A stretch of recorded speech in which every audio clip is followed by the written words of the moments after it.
ప్రపంచం మరో యుద్ధం దిశగా చూడాల్సి వచ్చేటుంది.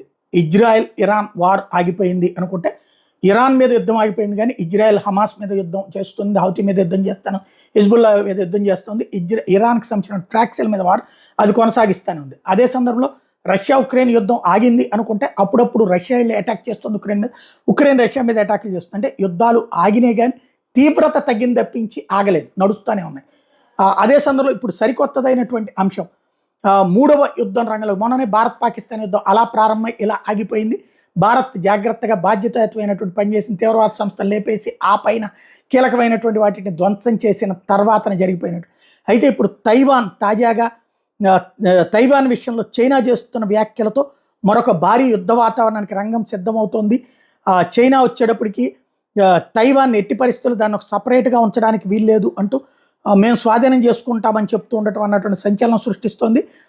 China is preparing for the largest show of force in its history considering the reunification with Taiwan a non negotiable national right అంటూ మా భూమిలో హక్కు అంటూ తైవాన్ స్వాధీనం చేసుకోవడానికి రంగం సిద్ధం చేసుకుంది అన్నటువంటి మాట మిడిల్ ఈస్టర్న్ అఫైర్స్ చెప్తున్నారు.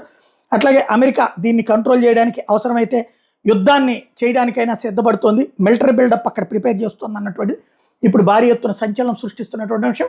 ఇదే జరిగితే చైనా వెనక్కి తగ్గదు, అమెరికా వెనక్కి తగ్గదు, అదే సమయంలో ఇద్దరు కూడా వెనక్కి తగ్గచ్చు. ఇది యుద్ధకాలం కాదు కాబట్టి ఏం జరుగుతుందో తెలియదు, కానీ మరొక యుద్ధం దిశగా అడుగులు పడుతున్నాయి.